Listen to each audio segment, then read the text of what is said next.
Ladies and gentlemen, welcome back to Art of MMA. I'm Mike Ginn. That's the mechanic, Brandon Cuttino, back in action for another week, talking UFC Vegas 60. Cory Sandhagen's finish over Yadong Song.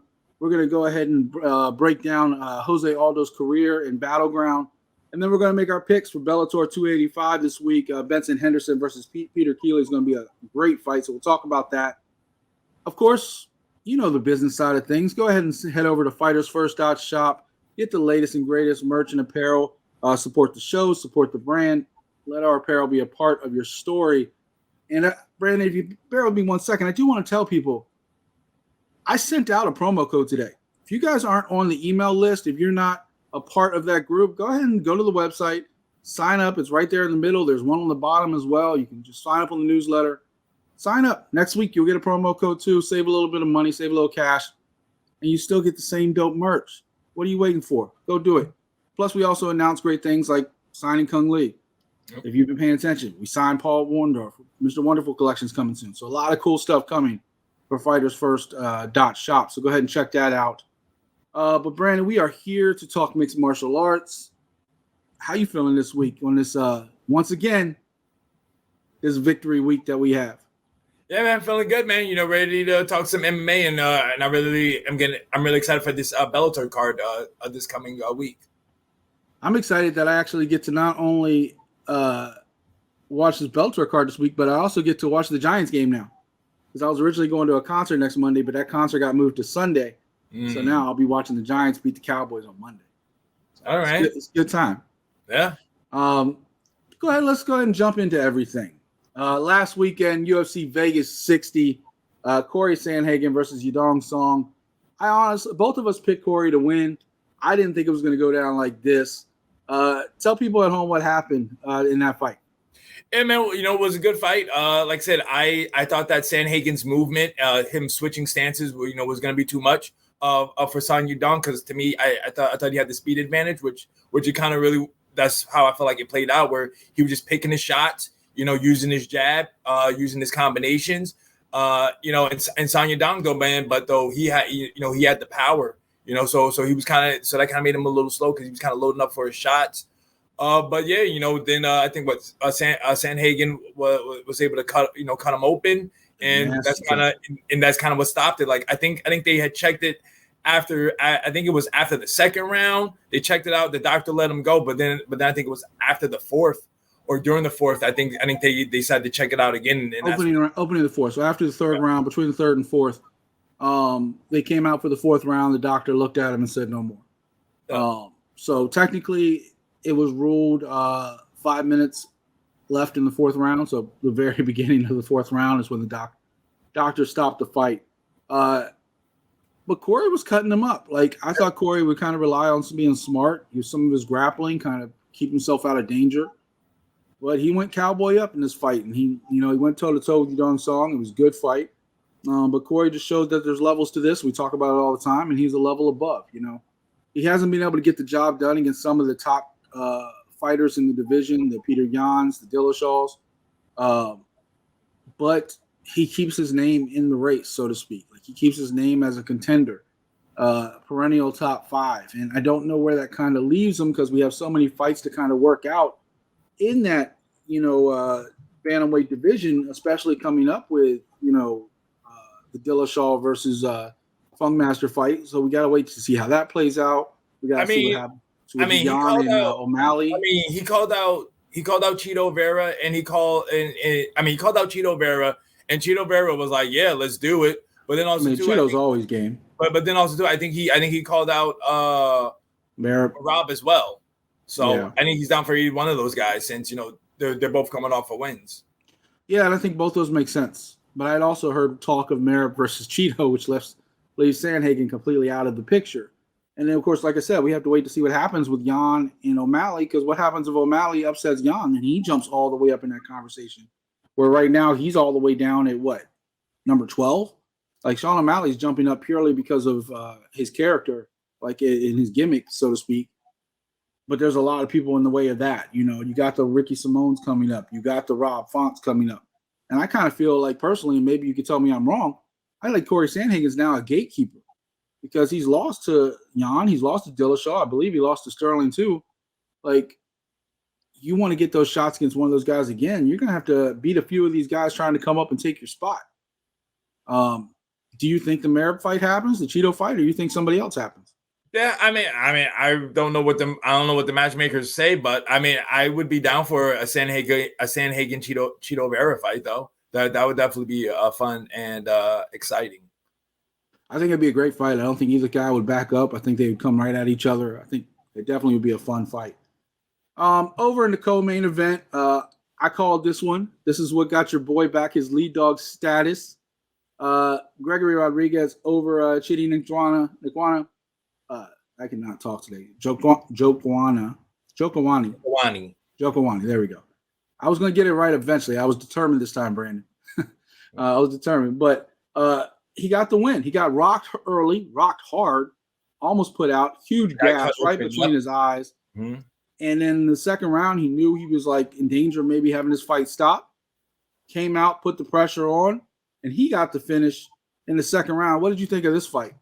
Yeah, man. I mean, it was a good fight. It was a banger, like I knew it would be, because I knew that's how Chidi Bang Bang and Jokawani gets down. I'm saying the guy's nickname is Bang Bang for a reason. So he was fighting RoboCop. You can't stop RoboCop. Yeah, exactly. Like like I said, it was a good fight. It was entertaining. Both guys came out. Like I said, RoboCop was almost stopped, but he stayed strong and he came back and then he stopped he stopped Chidi, later on in the fight. So it was a good fight though. Yeah, I mean, neither one of these guys are ranked. They're both fun fighters. I mean, at this point, Rodriguez is 30. I think Chidi's in his late 20s.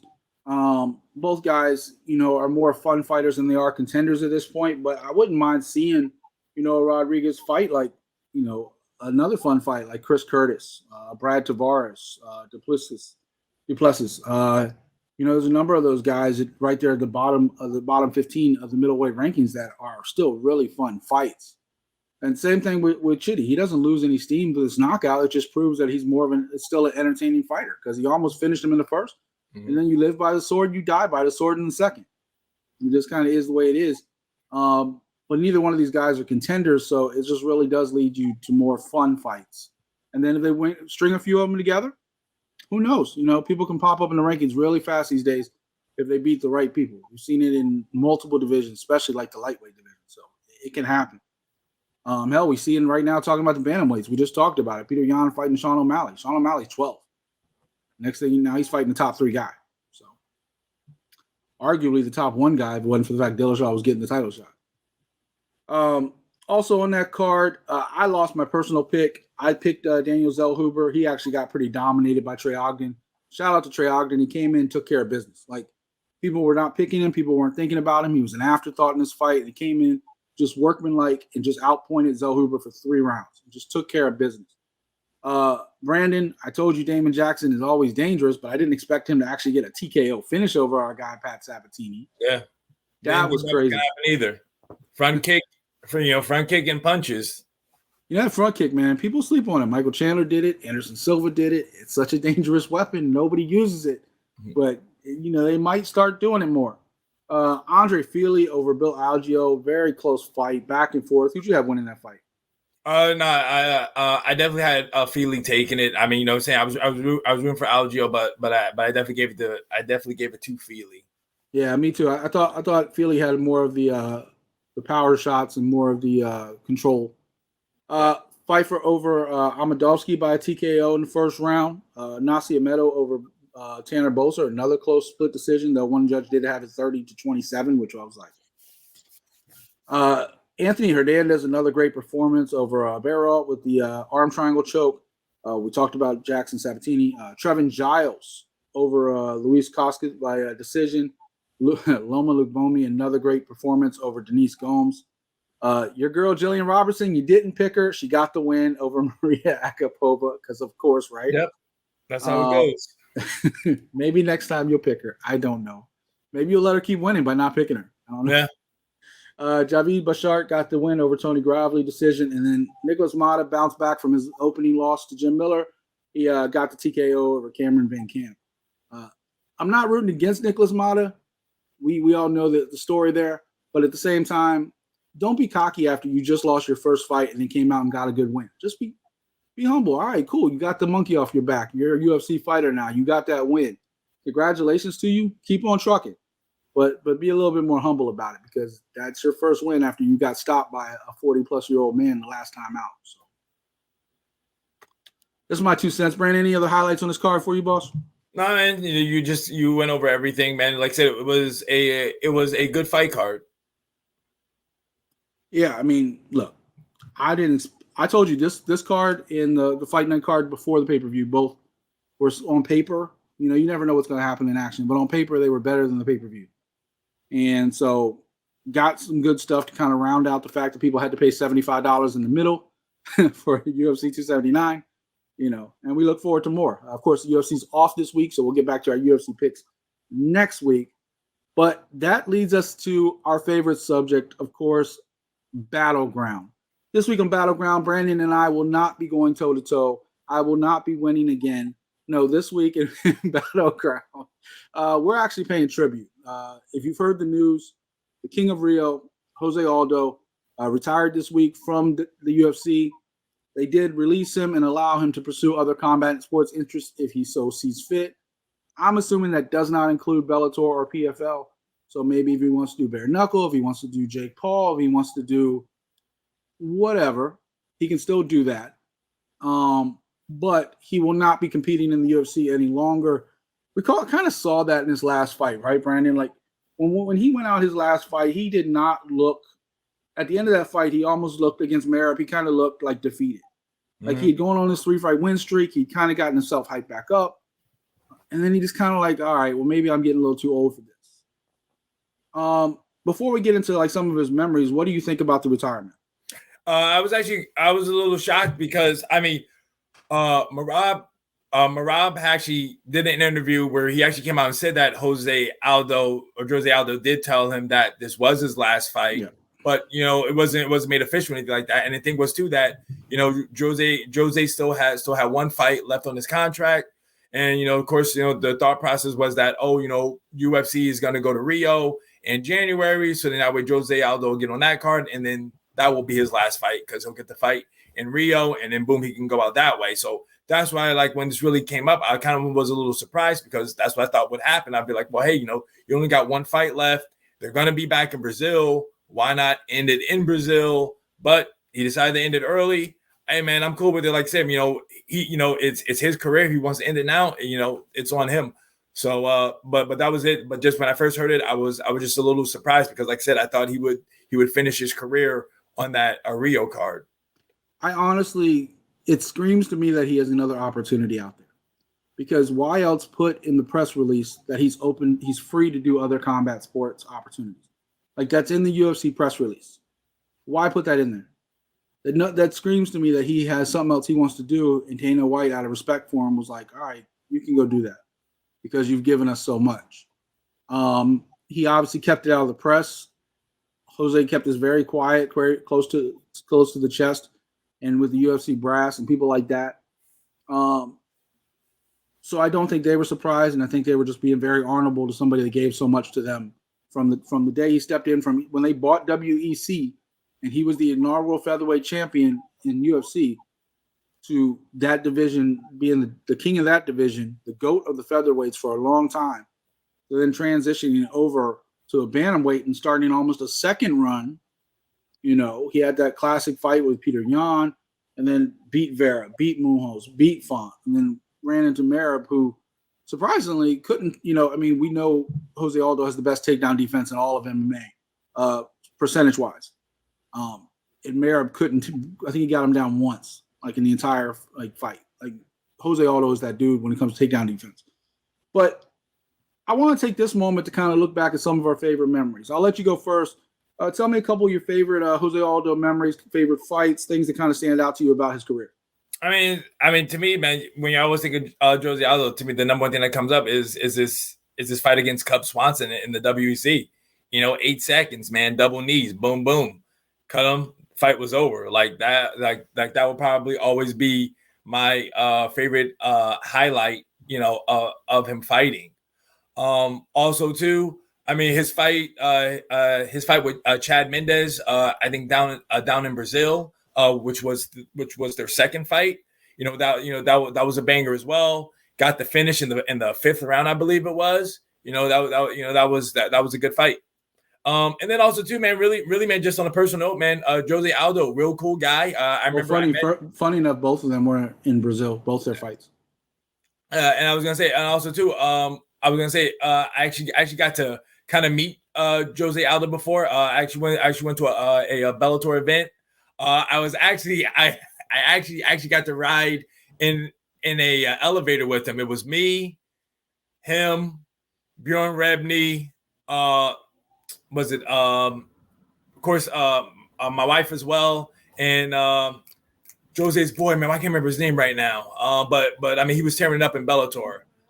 I can't remember his name, but basically we were all in. When you said his boy, the first person that popped in my mind was Hennon Barral, but it wasn't him. It was another guy. I think it started with an S, I want to say.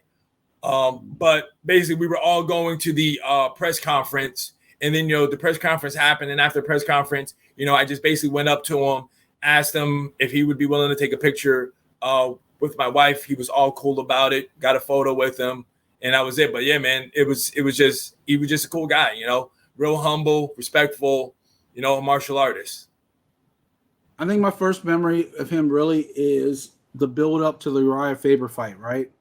Like in WEC, like they were building it up as like Uriah Faber was like the perennial like golden boy of WEC, and kind of like they did the build up to Cyborg versus Gina Carano, right?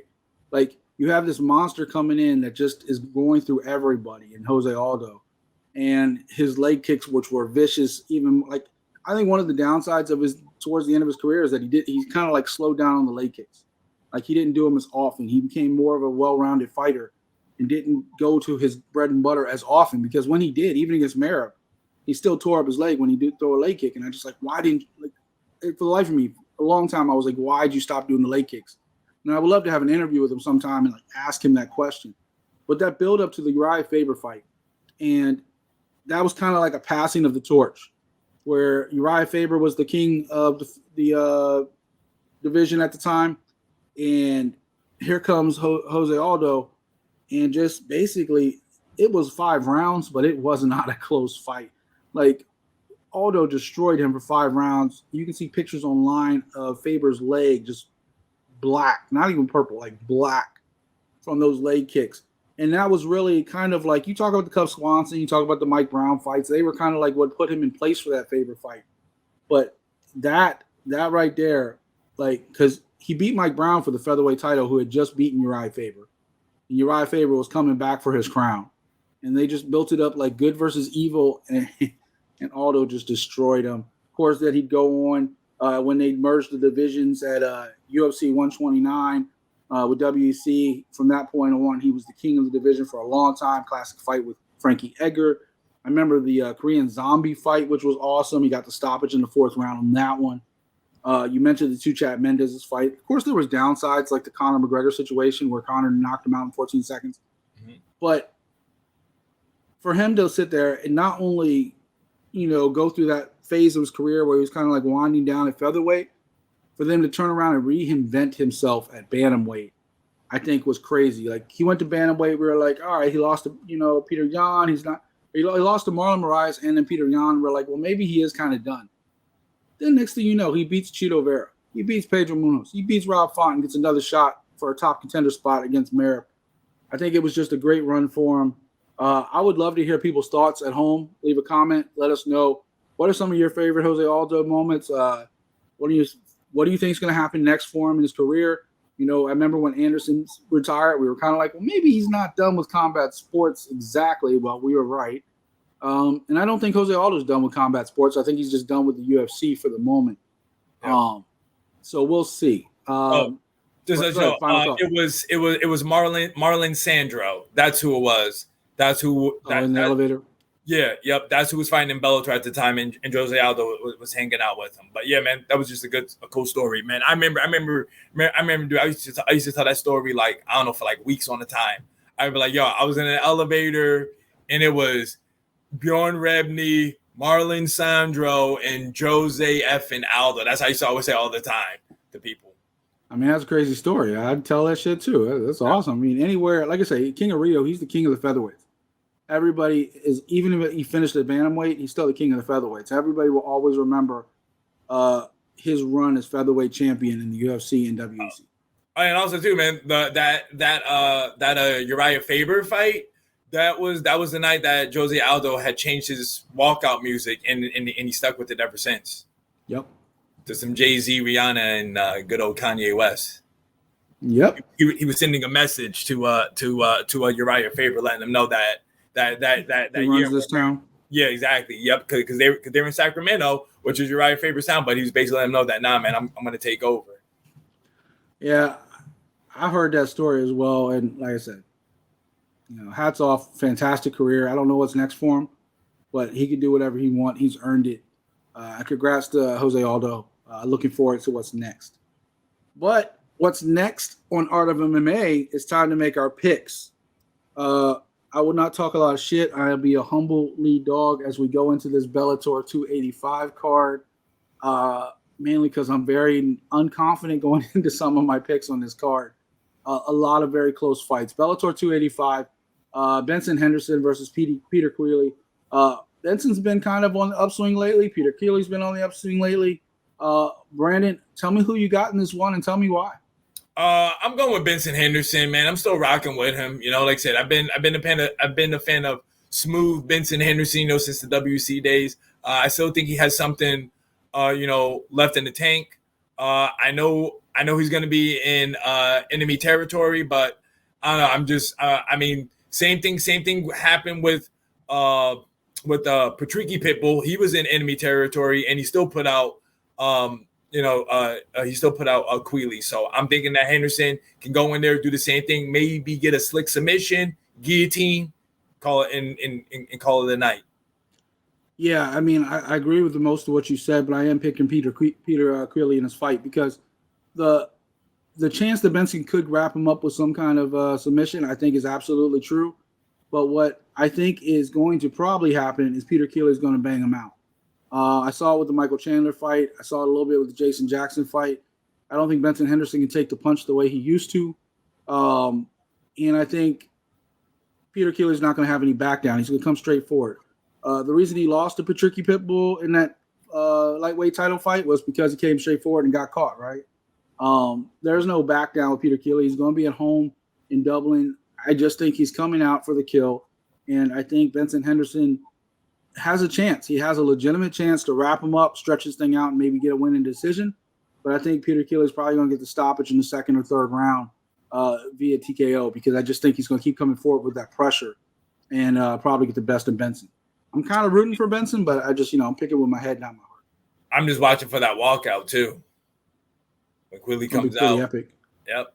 Over in the co-main event, your boy, Yoel Romero against Melvin Manoff. I'll just go ahead and make my pick right away. I think it's set up for Yoel Romero. Manoff's like 85 years old. I don't see any chance of him winning this fight, but tell me different. Nah, I agree with you. I'm picking Romero as well. Both guys can bang. Melvin Manoff, kickboxing career. Best known as a striker. But hey, man, he has been knocked out several times. Yoel has really never. He hasn't been knocked out. Hasn't been stopped. So I just think that Yoel will maybe hopefully use his wrestling, take him down, and just ground and pound him out. Yeah, look, we remember the Corey Anderson fight, and we saw Manoff get destroyed.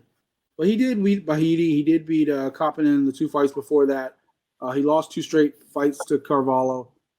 So, he's been competitive, but he also hasn't fought in almost 2 years inside Bellator. I think he's did a kickboxing fight or something like that, but he hasn't fought in Bellator in 2 years since that Corey Anderson fight. And we know this is the last fight before Yoel Romero goes down to middleweight, which is a whole nother question of whether he can make the weight at this point. But that's for him to decide. He'd lost 4 fights going into that Pelosi fight, which he pulled out in the third round. So we'll see. I think we're both on the same page. Pretty much, it's Romero's to lose. So What is your fight pick for the night that we should keep an eye on?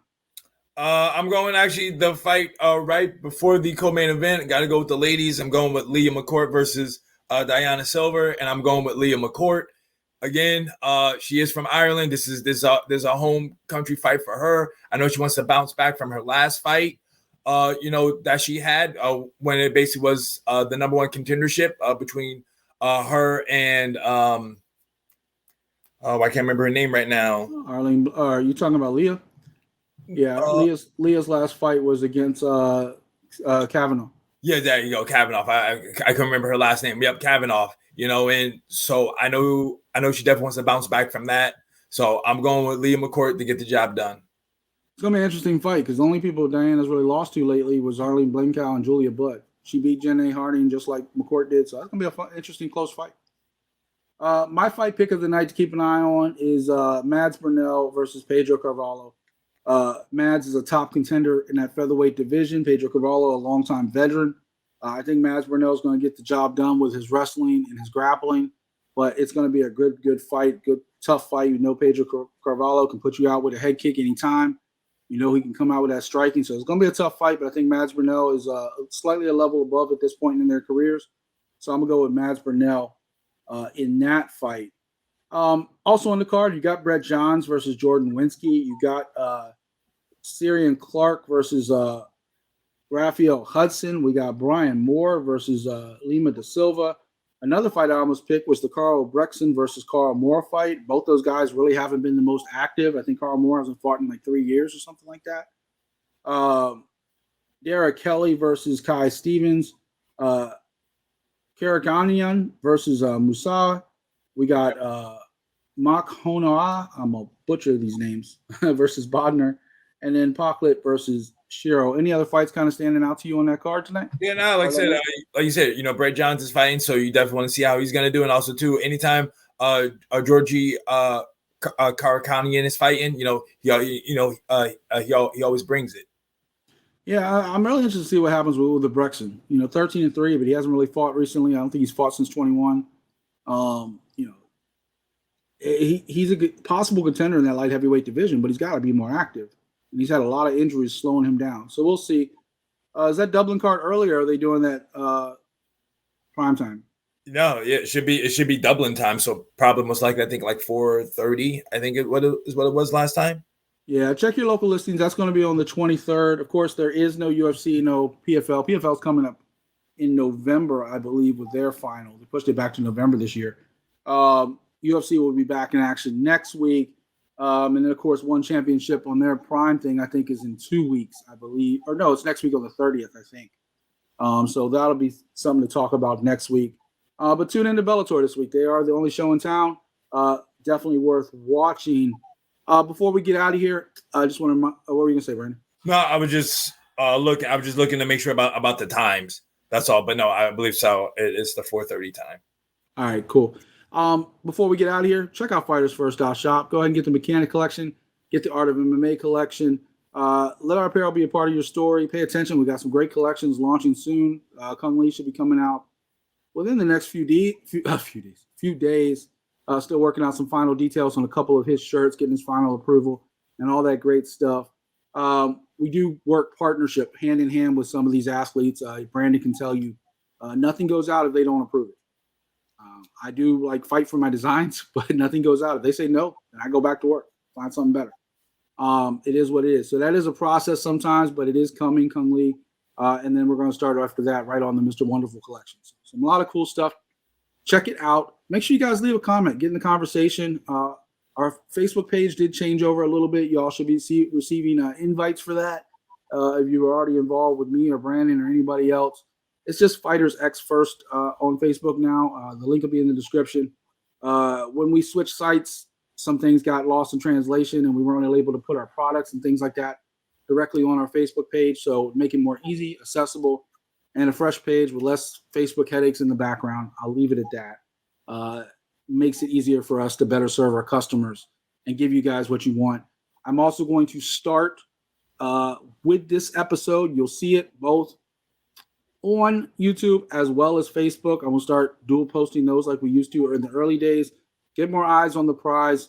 and put that episode right there directly on Facebook for you guys to get it and see it, since I can't put it on the website right now like I was doing. So a little bit more broadcasting and branding directly on our Instagram, Facebook page like that. The Instagram will stay separate. It's still going to stay separate as far as the network and the pages, but I'm going to start showing more love to the shows on the direct page as well. So do some of that. Any last words, Brandon? I guess just like, subscribe, and like you said, comment, leave a comment, interact. Let us know what you think. Let us know what you like. Let us know what you don't like. Well, I know Brandon likes a nice short episode, so we're going to wrap this one up. Thank you for watching. For the mechanic, Brandon Cuttino, I'm Mike Ginn. This is Art of MMA. We're out.